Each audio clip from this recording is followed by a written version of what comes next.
Hey, what do you see on your screen? Is that a Shark Week. pharmacist? Is that a pharmacist swimming with a shark? The legal aspects of sharks out there that could bite you, that could ruin your career. Who knows what's going to happen? Welcome back to Shark Week with Darshan Kulkarni. Darshan, I am excited to have you here and have you back. I'm always excited to be here. I get to talk to the Podfather. I get to talk to the man, the myth, the legend, the origination of the Pharmacy Podcast Network. How do you not look forward to these days? And it's always one of those days that I look. Yesterday, I was looking at my calendar, going, "Oh crap! It is Legal Shark Week. It is time with the podcaster. It is time with the godfather of pharmacy podcasting, and I better be ready. I better come prepared because you check receipts. You better bring it because there's legal issues out there swimming around that They are. disrupt businesses. A little bit of Milo's tea. Not giving me any money, and they're just showing up on the screen. But You can't skip though. There you go. But this is serious. Like, we know that there are things happening in the pharmacy profession. We're recording this. Today is September 25th. It is World Pharmacist Day. Happy World Pharmacist Day to all of the pharmacists out there. Happy Pharmacist Day to you, Darshan. You are Thank you. first before you're a lawyer. I am. I still think I'm a pharmacist first. Not just was, I still am. And I'm excited to be here. And what better day than to talk about some of the improvements that are either coming or have come to pharmacists' lives. And I'm really excited about what this means for pharmacists. I'm curious, have you felt a change in tone? Are people more optimistic, or do you think people are still seeing problems? It depends who you're talking to. If you're talking to the pharmacist that's working in the national chain environment, they're still not making it. They're still tied up in a lot of the burnout of what they're experiencing. Definitely, it's not as bad as it was during the pandemic rush. So there's still some dishope or unhope or negativity possibly from those people, which is very much understandable. The place where I see hope and where I see positivity is the community pharmacies, the independently owned community pharmacies who have enough depth and have enough stability to start moving into some new services and start expanding those services so it's more cash-based. And we know that there are legal issues in some of those things, especially around advertising, opening up a new business and having that business complement the primary business. Shout out to Debbie Marcello, who helps build us new revenue streams through Happier at Home and building new franchise businesses with community pharmacy. And that creates legal issues. And we're going to have you back on a live Shark Week with Debbie. We're going to talk about building new businesses with pharmacies and staying within the law and doing so. But the hottest item right now, the first one that we're going to kick off and we're going to get to, is the fact that we are in a PBM reform, bloody waters of so many things that are happening in the shift of where PBMs are changing, and they're going to have to change. The three biggest are under a tremendous amount of scrutiny, and the microscope is there. So this is how we're kicking off this week. This week's Legal Shark Week is independent pharmacies face existential threat from PBM survey, and it's kind of good news, but it's also nervous news. Yeah, I think this is one of those things, Todd, you and I have talked about, and I know you've actually carried the banner for it for years at this point. We can say decades at this point, because the issue ends up being that PBMs determine how much pharmacies get paid. I've had to represent some of my clients when it came to this type of scenario where PBMs unilaterally decide whether they're going to pay you, how much they're going to pay you. Yes, theoretically, it's part of a contract negotiation, but the fact is you don't really have any power to say no. So it's really more a contract of adhesion, which basically means You don't get to say no. Either you're in or you're out. There's no negotiating. There's no finesse. There's no fine tuning. And then when they throw you out, that's when you go, I can't afford it. I mean, Todd, I think you had a post recently, or someone did, where they were talking about, I think Josh may have, but they were talking about the average, pharmacists are routinely paying for drugs out of their pockets. They may actually be losing money on some of their drugs. Mhm. And what profession allows you to do that? What profession says you need to lose money just so you can gain it in other places? If it was done in the context of like certain types of reimbursement, that would be considered to be a violation of the False Claims Act, because it's illegal bundling, it's anti-competitive. But in this world, you just go, you just kind of have to deal with it. And that's why you're seeing exactly what you're seeing, which is pharmacies going, I can't afford this. I have to shut down. Or the other thing they're saying is, I have to cut back costs. And where do we see that cut back in costs? We see that cut back in costs with employee salaries, with working conditions, and that's causing a pushback as well. And you and I talked a little bit about that, if you want to throw it on the screen, where pharmacists are saying we may need to unionize, and we're starting to see the first elements of pharmacists unionizing. We've seen versions of that, for example, in hospitals, but I think this is the first time a CVS, for example, is coming up. And you know what? The fact that the P and the P's out does not help. If you scroll up there for a second. Yeah, Pharmacy. Exactly. There's a film coming out called Pharmacy. It's going to be a Netflix, and it's an internal film, meaning it's being created by people inside the pharmacy industry. I'm so excited to see them rise, but that's interesting. It's CVS Pharmacy. That's really I mean, I wish I have to believe someone went and found this, because this is too too coincidental. It also doesn't help that they're right next to a liquor store. So what does that really mean? Yeah. I mean, let's give CVS some credit when credit is due as well, because it's easy to pick on CVS, right? The fact is that they were the first pharmacy that went out and said that we're not going to sell cigarettes.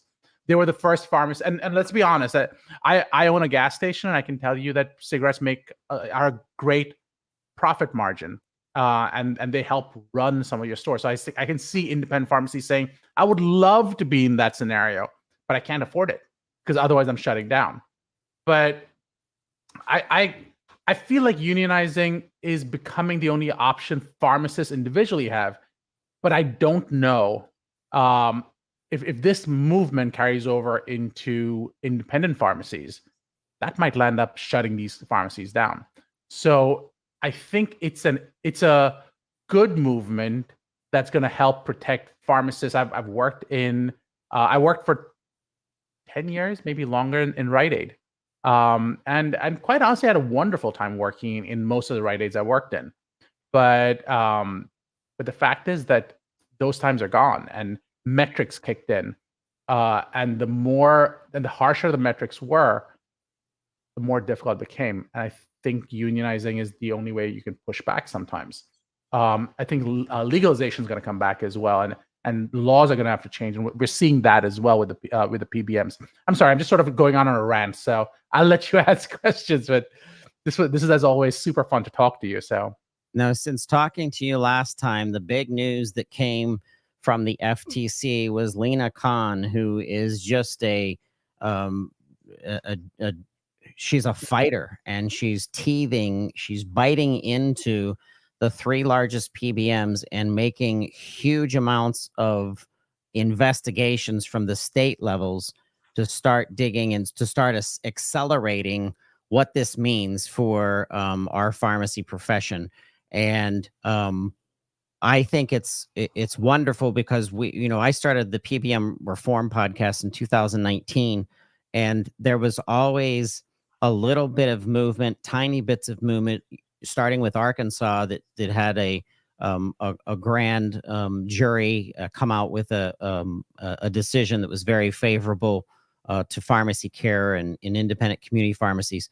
But the FTC taking this much attention and this much aggression towards the three biggest PBMs. And this returns me to the days of divestiture in the telecommunications world. You and I are old enough to remember this. There's going to be some listeners that aren't going to remember this, but in 1984, the FTC broke up the largest communications company in the nation, AT&T, and made it go into 7 separate bells, the baby bells they called it.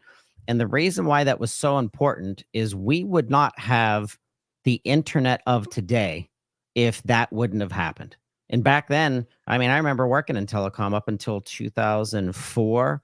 There was no internet back when I was tailing out of that 99, 2000, 2001. And what I'm realizing is this is a time in history that we're going to look back on, and we're going to say what Lena has done and what the FTC has done is so important to public health. It's to even the playing field. And guess what I predict? And maybe we can reference this in the future.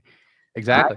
I predict that the dispensing fee will go away and or will become such a non-important part of the processing of prescriptions and processing of claims that it's going to be provider status through CMS approval from a national level, that we're going to start paying pharmacists for their services. Because here's the reason.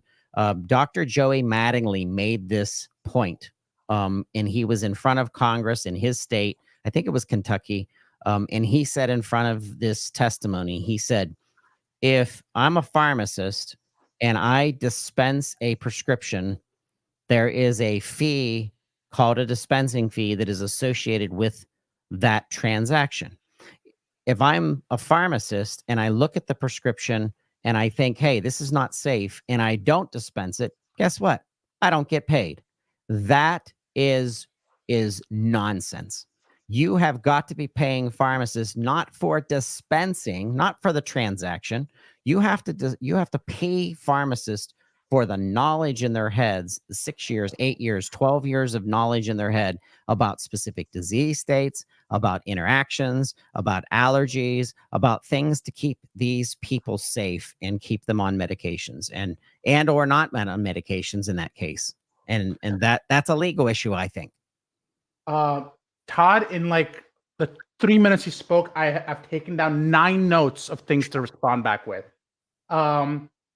First off, can you throw up the last link I just sent you? Sure. Because I think it directly speaks to the conversation you're having, which is I think we've got to get through today to get to tomorrow. And I think today they're saying that Arkansas came out and said that PBMs will have to pay Arkansas drugstores dispensing fees under the new rule. So the point becomes, and this is as of September 19th, so less than a week ago, because these underpayments, as you're pointing out, hurt rural independent pharmacies. So I think what you're saying is, you hinted at this, and I think it's really important, this idea of moving away from a transaction-based pharmacy to what is available already for doctors, which is value-based care. And this idea that you need to use the pharmacy less. How do you compensate me as a pharmacist if I can help you reduce healthcare costs? And no one's having those conversations the same way. They're saying, doctors, you should have that conversation. But why is there no one saying, let me work with the doctors, let me work with the patients, let me do the monitoring, and I will reduce healthcare costs. And if I reduce healthcare costs, give me a percentage of the money I save for you. I worked with a startup that did that. It got sold out. It was a very, very successful startup. I'll tell you more about it offline. But it involved some of the biggest investors in the world. And I was general counsel, chief compliance officer for them. It was amazing, a great opportunity. But this movement towards value-based care is something pharmacists really need to be thinking about. And quite honestly, legislators, it's good for everyone. Who is it not good for? It's not good for PBMs because I get to reduce the cost of drugs. But who is it good for in the end? It's good for healthcare insurers because healthcare insurers get to go, I get to reduce the amount it costs me to dispense care. It's good for patients. It's good for prescribers. It's good for dispensers. It's good for who else is left? Who else that matters is left? Drug companies. Drug companies, I think, would be happy. Like to me, a really good example of this. This is where I go very penny wise, pound foolish. And what I mean by that is think about Ozempic, think about Mounjaro. These drugs are proven to help people lose weight. Mm-hmm. And that weight loss is going to have beneficial effects. It's going to be helpful in terms of controlling diabetes, but it may also help with things like NASH, like liver issues. It may help with there's indication that helps with things like cardiovascular disease. If that is true, with one simple intervention like that, a pharmacist can coordinate care with the prescriber. Go, is this right for the patient? If this is right, can we reduce the cost of care for this patient by doing this one change? Yes, it's more expensive than not doing anything, but then I can reduce all these other medications, reduce the cost of hospitalization, reduce the number of hospital visits, and patient's better, and the patient gets to be happier and feel better and look better and all those things that go along with it. And that's a simple, easy intervention. But we can't even have that conversation because all the pharmacist gets paid for is, did you dispense the medication and what is the right amount you should be paid for that? True. So I think your point's well made. I think, and Joey's point's well made, to say that we need to move away from this transaction-based model, which is what physicians are doing. Physicians were paid by the number of times a patient went and saw them. Well, it's time to move away from that. Because if I can help you not come here, that's better for you, me, everyone else. The burden on the system reduces. And they'll have to come up with fees, and they'll have to decide this. And obviously, PBMs will survive, and they'll move into a new way of course, of finding compensation. But there needs to be a flat transaction that isn't necessarily a dispensing fee. It should be called something else, for an antibiotic or something. Mm-hmm. That pharmacists still did work on, still did some checking, still did safety, still did Medispan and Wolters Kluwer or whatever other you're investigating. But the chronic condition patient is the most expensive patient. Yeah. So if you're concentrating on that individual and you start doing things that are more proactive and teaching this individual to take better care of themselves, you have one patient that stayed compliant. All of a sudden, they're reducing the amount of medications that they're taking. Yep. They're feeling better. They're working out. They may even attach to their Advantage card at the grocery store, giving them points into their insurance system, that the more vegetables that you buy, the less cost of your insurance.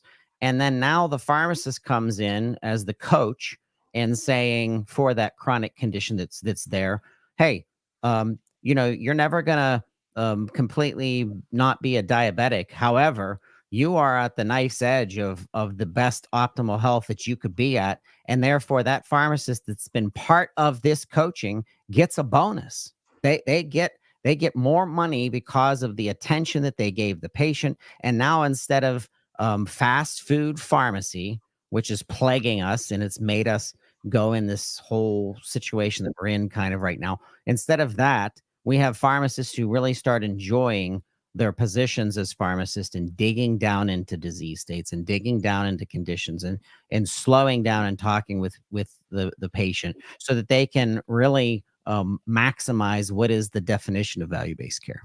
So I love where you're going with that, because what you're talking about is what's called social determinants of health. I know you know this, but for those pharmacists who are sort of stuck in just retail dispensing and that you haven't had a chance to dig yourself out and go, what else is going on? This is a whole new model that's going on. This idea that patient health is not only defined by basically the medication someone's on.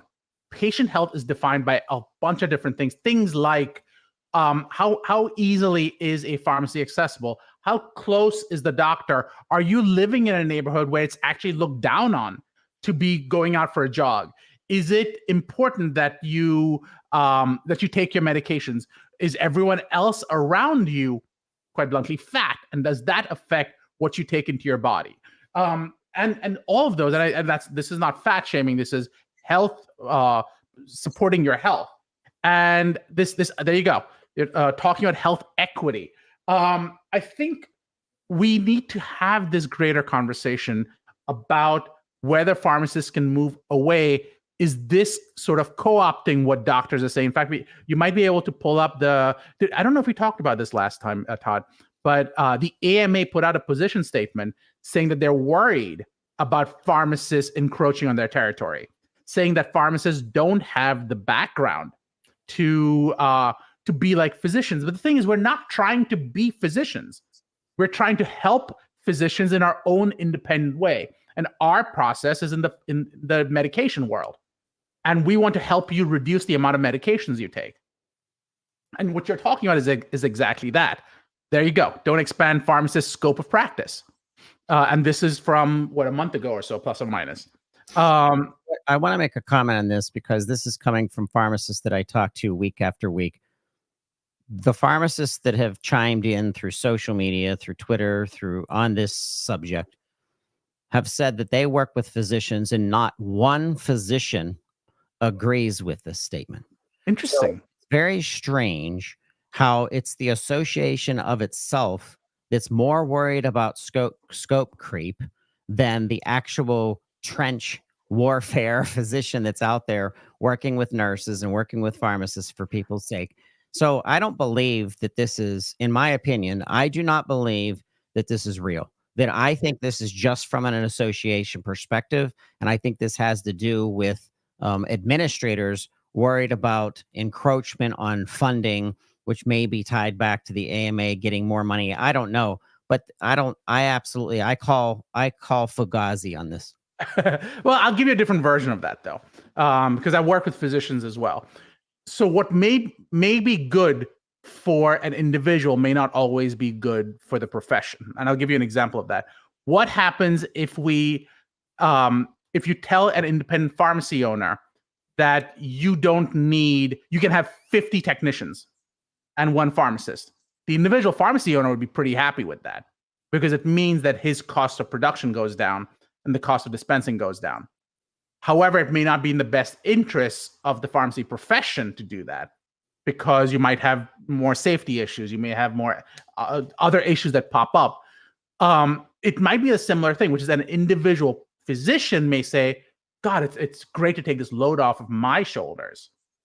But the profession may say, we are having loss of turf.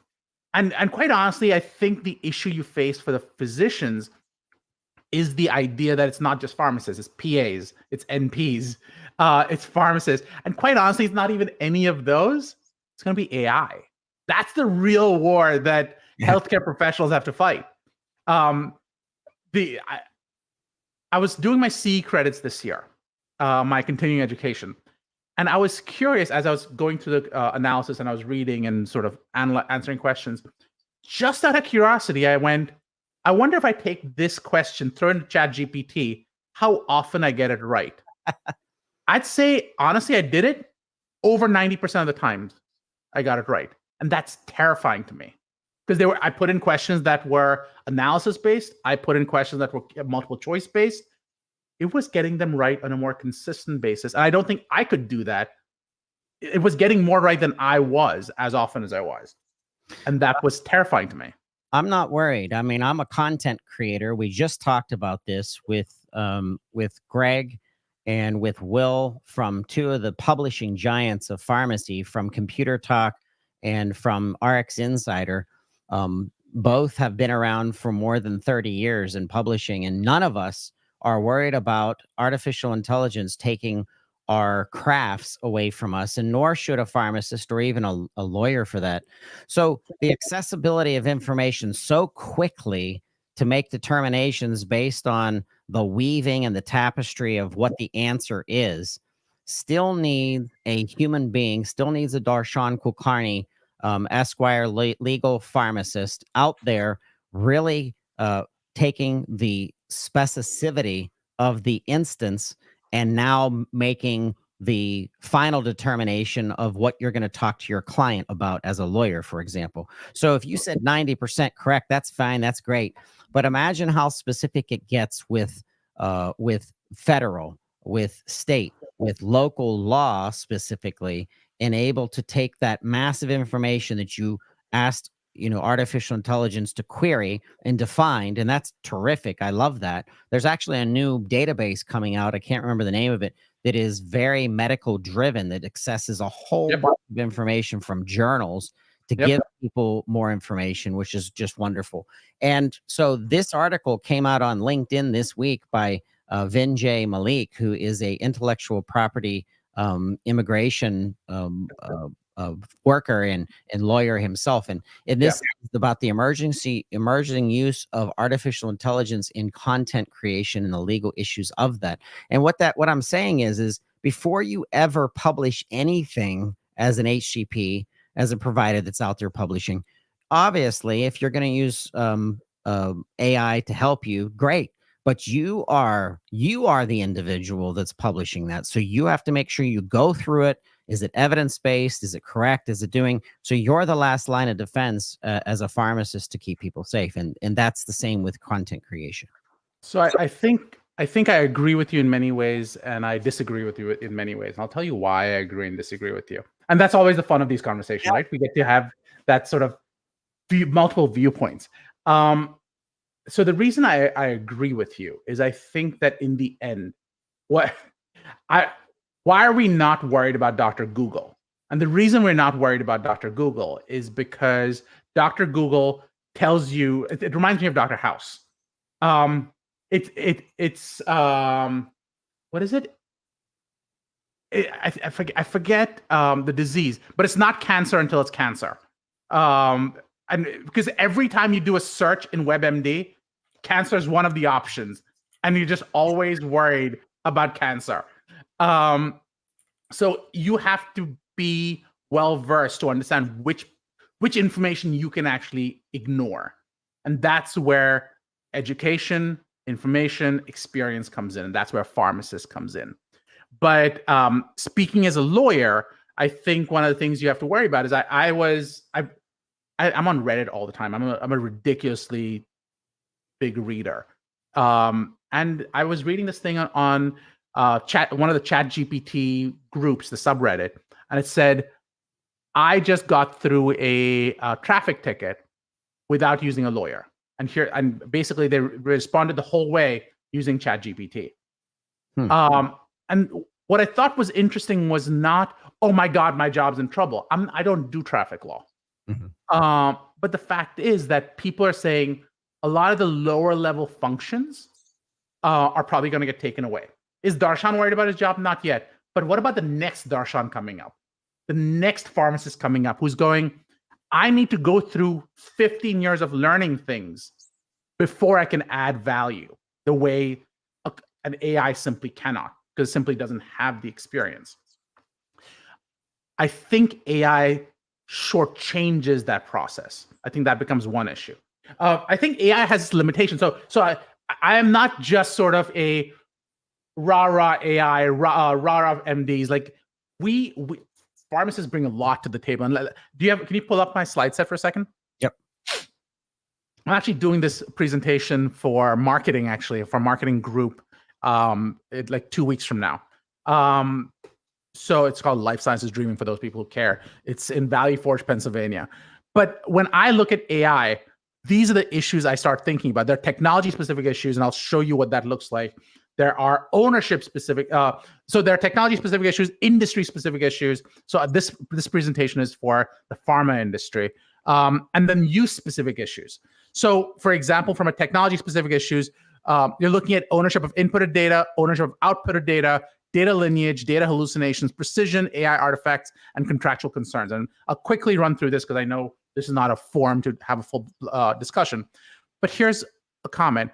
Former Amazon exec alleges she was told to ignore the law while developing an AI model because everyone else is doing it. The fact is that how are these AI models developed? These models were developed by scraping data over someone else's copyright-owned documentation or videos. But here's what you get. You get Times suing OpenAI. You get ChatGPT being sued by New York Times. You get digital media suing OpenAI for copyright infringement. You get as a result of this, all of these images were created by Midjourney. They were not; these are not real images, and that's terrifying. Yeah. AI music isn't going anywhere. They're actually making music. Getty sued Stable Diffusion for scraping its content. How do you know it's Getty? Because they still have the Getty logo in there. That's how you know they're stealing their content. But that's concerning. So you see Vinay's sort of presentation on it, and you realize the limitations of AI as it exists. We're just talking about the input right now. This is the original. This is what Midjourney created. Those are pretty freaking good. And I think that's what everyone's worried about. Why do Tyler Perry came out, and Tyler Perry said that someone needs to come in and protect us as the movie studio, because why would anyone invest in us if ChatGPT or Midjourney can do this so well without us? Google is sued by US artists over AI generator. OpenAI says, no, it's fine. You can opt out, but you can't. In fact, one artist called it enraging. Now here's where you start eating each other. OpenAI's Sora is being trained on YouTube videos, except YouTube does not allow that. So what happens when Google sues OpenAI? And here's what's happening now. Under a proposed law from RIAA, AI companies would have to fess up on how they train the systems. FCC is actually dealing with deepfakes. This idea that people are now creating Donald Trump or Tim Walz to come on, or why am I forgetting the presidential candidate's name right now? Kamala Harris. Kamala Harris. Thank you. Brain fart. Kamala Harris, and you could have them say anything you want, and that's a problem. FCC is proposing an $8 million fine associated with that. But here's my favorite part. This is what ChatGPT says you own when you create content using ChatGPT. It says, to the extent permitted by applicable law, you retain ownership in the input and own the output. Except, as we just pointed out, they're already in copyright violation. They don't own it. So they can't give you anything because they don't own it. And as you'll see later, you can't actually own the output because there are copyright problems with that. So they give you rights to whatever they have, except they have no rights. Anthropic goes one step further. It doesn't even give you that. It goes, you own rights to your prompts. Well, no crap. I put in the prompt. Of course I own it. So, and Google doesn't even tell you. I had to ask Gemini who owns the information, who owns the data. It says Google Gemini likely owns the data. I find that to be problematic. To the point you were making, here's what the AI inventions are on patents. They're saying that, hold on. AI-assisted invention is not categorically unpatentable, but it should focus on human contributions. So to the point you're making, Todd, you need to go to the actual pharmacist. What change are they making? How are they adding value? That might be patentable. But something purely generated by AI is probably not going to be patentable. In many cases, it might not be copyrightable either. And I can sort of keep going. But here are some of the other issues with it. AI has a major black box problem. And what that means is you put a prompt in and it proposes an output. You have no control over how that output gets chosen, why that output is appropriate, why it weighed certain things one way versus the other. You can't really cross-examine that. And that is the problem with sort of the WebMDs of the world. A pharmacist can go, I don't believe this answer. Except that's not an option in many cases with ChatGPT. And AI chatbots give error-ridden legal answers. Well, it works in, say, 50% of the cases, and people will say that's good enough for me. We all know of the lawyers depending on it coming back to haunt you. There may be privacy issues with that because there are. It might be a GDPR violation. I love this. It's a privacy rights group called NOYB. I have to believe, and I don't know if it's true, but I have to believe NOYB stands for none of your business. But there are so many issues, and we can stop showing the screen. But the point I was making is there are so many different issues with AI that they do have to be considered. Pharmacists do add value, but let's not pretend that AI is not going to disrupt everything we do, because it will. The successful pharmacist is going to be the one that goes, how do I leverage AI to be an additional tool in my tool chest? Not the one that goes, I don't like AI. Because whether or not we like it, it's here. Yep. And the component of rights, I want to talk about that, because this would, the right to the intellectual property, or the right to material that was created by fill in the blank. Yeah. There are no rights for AI yet, as in and of itself. But so generally right. Generally, I think you're right. It goes down to what is the human intervention that created that. So, but you're right. If it's purely created by AI, most countries, and again, it's not a clear answer yet. The Copyright Office is trying to figure out the answer as we speak. The Patent Office is trying to figure this out as we speak. Because how do you decide if there's adequate human intervention, and what is the adequate human intervention before you give it certain rights? So we don't know the answer to those questions. But I love where else you are going with some of the conversation we're having. This is such an interesting conversation, getting into so many different things. You talked about pharmacists. We talked about like value-based care. We talked about pharmacists saying, let me help you reduce the cost of the drugs you're taking on. One of the elements of that is telemedicine. We talked about telemedicine, I think, the last time we were on. But one of the big questions is, can pharmacists, we always talk about doctors, PAs, NPs going on and helping patients. Why is there no conversation about your neighborhood pharmacist sitting down, having a consult with you about your medication, answering the questions you have, saying, you know what, let me handle this for you. Let me call the doctor. Let me take care of this issue for you. And that conversation being done in the context of that social determinants of health to move towards that value-based care helps everyone. Most laws don't even contemplate that, though there are some sort of variants to that.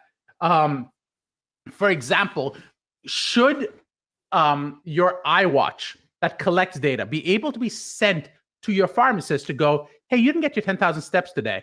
Your number came back lower. I also noticed that your heart rate's off. Maybe we can have a conversation about where this all takes you together. There's no such thing as a digital pharmacist who's evaluating all these different inputs to give you a better output, to get better quality of health for you as a patient.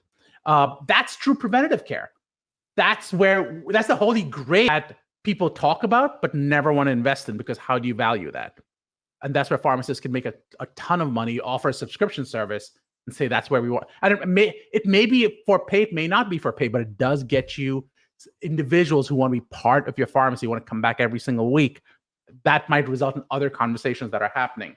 I love the term you had. You had this whole idea of fast food pharmacy, and this idea that we've moved towards the McDonaldization of pharmacy, to say that, oh, we're just going to dispense.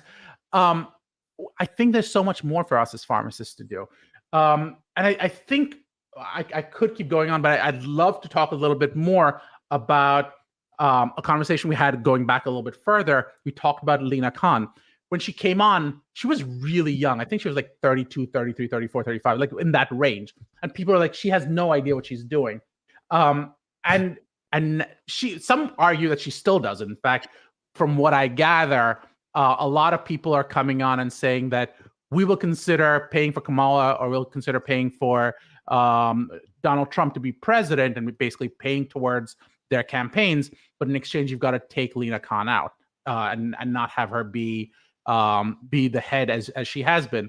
I would argue that she's been very, very successful. But one of the things that is affecting is the healthcare investment landscape has completely changed.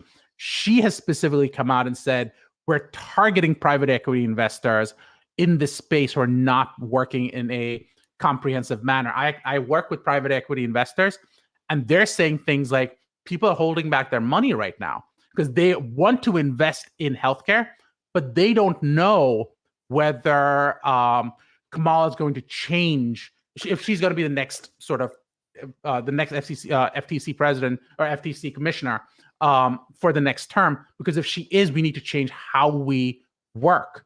But I think that's having a major impact. The DOJ, I don't know if I mentioned this the last time I was on, but the DOJ came on and they were saying that they pulled out, the criminal division of the DOJ came out and said, in the context of merger acquisition, you need to have compliance be a huge component.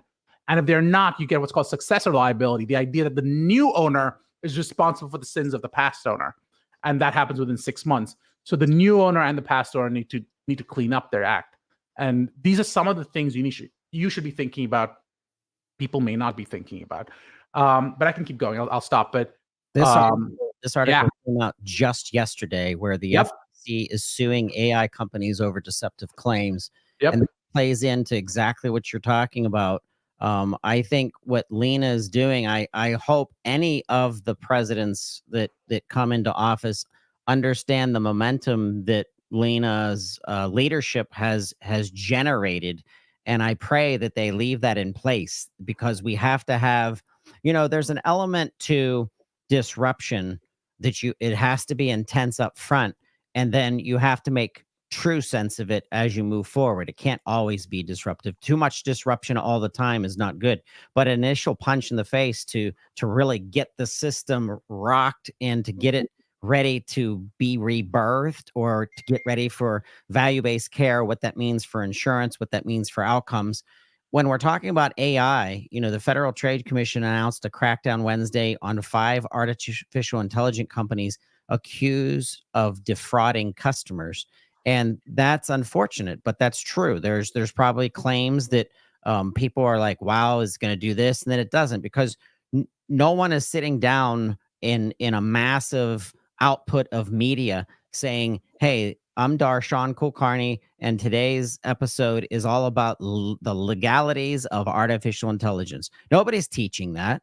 So we have to kind of make do as a consumer. I'm a consumer. You're the lawyer. You're the pharmacist. I'm the one here itching my head, because I'm like, well, what's fact and what's not fact? So you're talking about the FTC suing. You want to show my slide set, my screen for a second again? So this is actually a statement of voluntary compliance that came out earlier. Like, it got settled just recently. And this is a settlement in Texas around the Texas Deceptive Trade Practices Act. So it's a state level settlement, and it goes into exactly what you're talking about on AI and the claims being made. So those people who are eager to talk about AI recognize that you already have settlements. Here is, they operate an AI company that develops, markets products for use in healthcare, in inpatient healthcare facilities like hospitals. And they were summarizing data, healthcare drafts, clinical notes for doctors and nurses. That's what they claimed, except that's not what it did, because they are overestimating what the technology did. And to your point, you have to be aware of it. You're looking at, as they called it, a critical hallucination rate and severe hallucination rates. And they violated a bunch of laws, and they responded. They denied that there was any wrongdoing, but those disclosures need to be now made. So if you are in the AI space, you probably want to start complying with all of these rules as well. So FTC, great, follow the rules that they have, but also follow state law to the extent it's applicable to you. And I think that's going to be true whether you work as a pharmacist, whether you work as a technology provider, or anything else. But I thought this was fascinating because AI is moving quickly. People thought we're another few years away from lawsuits. We already have our first one. Wow. Yeah, the aspect of where you go as a pharmacist, whether you're committed to your position in working for someone in the chain drug space, in the hospital system, but when you start moving into the entrepreneurial realm, for you, there's a lot more legal issues that you have to pay attention to. And if you're generating content that had leveraged AI, when you publish that, should you say in the publication this is written by me. However, I used XYZ AI database in order to gather the information. Do we have to disclose how we generated the documentation? Give me just 1 second. And I want to give a shout out to Dr. Thea Blystone of PharmD. The reason is she's from Meadville, Pennsylvania. She's creating programs for pharmacists to finally get paid for remote patient monitoring, for telemedicine, for clinical advisement, and moving forward. Some of this is going to be attached to state programs. Some of this is going to be private pay. But here is a pharmacist that definitely will. I'm going to reach out to her. I'm actually going to send her your information. Oh, awesome. But someone that is building her business for other pharmacists based on services and based on content and based on coaching. And where is that information being accessed from? Where's the database? Where's the sources Yes. of what Yes. we're coaching? People's health. People's health. I mean, it's huge. I love it. Pull this up for a second that I have on the screen. So you were mentioning, should you tell people that you're using AI? YouTube is already developing AI detection tools for Wow. music and faces. So you may not have to. The system may do that for you if you aren't transparent. Right now, as we exist, I know. So I teach at Drexel Law, and I've taught at the Philadelphia College of Pharmacy in the past. And one of the questions we always get asked or have to deal with is, should students be able to use AI? My rule for my class is, you're allowed to use AI any way you choose to. However, you have to then tell me that you used it and know that I'm going to grade your exam a little bit harder than someone else's, because it's not fair if you don't. And people need to be able to. So I want you to enable that, because as I pointed out, I remember when I went to school, and you might remember this part as well. They'd say, "Oh, you can't use a calculator because you won't have a calculator in your pocket." Yeah, I do. I actually have a calculator in my pocket. Every single one of us does. And the same way we're going to land up with, "Oh, you can't use AI because you aren't going to have AI in your pocket." We all will. Yep. It's going to be in our pocket, outside our pocket, and everywhere else. True. If that's true, I think you should need to learn how to use it. If that's true, we need to know how to disclose, how to work in a transparent state, because the truth is, we're going to land up in a world where AI is ubiquitous. And I think what we're moving towards is what I think is the holy grail of learning and the holy grail of treatment. And no one talks about it quite yet in this way, but I think it is the most important thing to discuss, which is just-in-time information. The model we use right now is, I have to do all this learning in med school. I have to do all this learning in pharmacy school. I have to do all this learning in law school, so that when the time comes and someone asks me a question about, I don't know, does gabapentin help with seizures? I can go back into the resources of my memory and go, I think that gabapentin does help with certain types of seizures. What type of seizure? I'm going to have to go back and look it up, and I'll get back to you, and blah, blah, blah, blah, blah, blah, blah. What I think AI is going to do is going to tell you right then and there, gabapentin helps with these types of seizures. Here's how you do it. Here's what the treatment protocol would look like. And then you have to decide if that's right for this patient based on your experience with this patient. Mm-hmm. I think that's what just-in-time information is the holy grail. And just-in-time information, there you go, is where pharmacists, physicians, and everyone else is going to have to move. And it simply doesn't exist in that way. But I think between VR, AR, and AI, we're moving towards that. And I don't think we've seen the first systems come out that do this, but I think that's where technology is headed. So if you want to make the next multi-billion-dollar system, that's what that is. I'll tell you this. So there was Ritesh Patel, Senior Vice President over at Fin Partners. He works exclusively with healthcare companies in building content and supporting their message and their brands. He sent me a tool.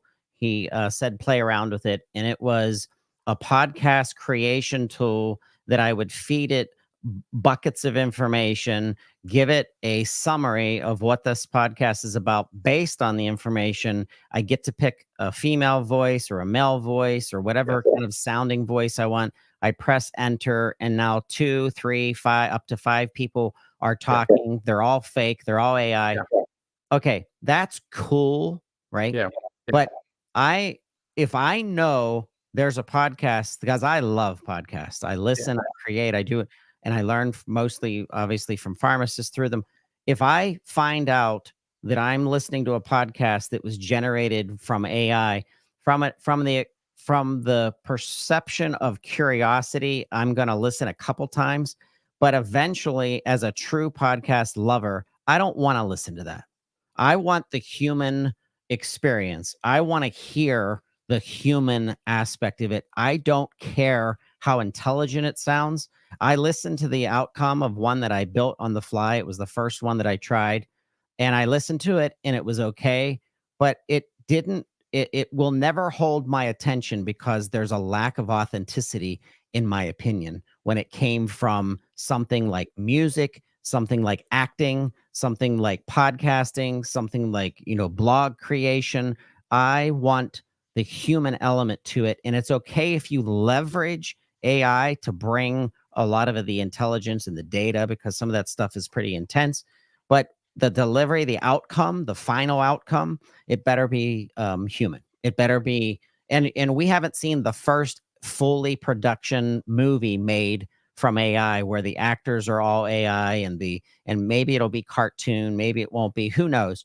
But when that's coming, once again, I'm going to watch it just to be curious to see what this first one is. But if they start pumping these things out, I'm not interested in watching that. I like that human element. And I think I think there's people like me. And then I think there's people on the other side that say, oh no, I'd listen to a podcast that was AI generated. So it's funny you say that, because I think about, you and I are humans. That's what we both think. But we're also professional content creators. You more than I am. I probably generate individually more podcasts than anyone else I know, just because I truly enjoy the medium. I truly enjoy the conversations. I don't get to have a conversation like this with someone else. And I appreciate being able to talk to the podfather, if you will. But the fact is that we were, there we go.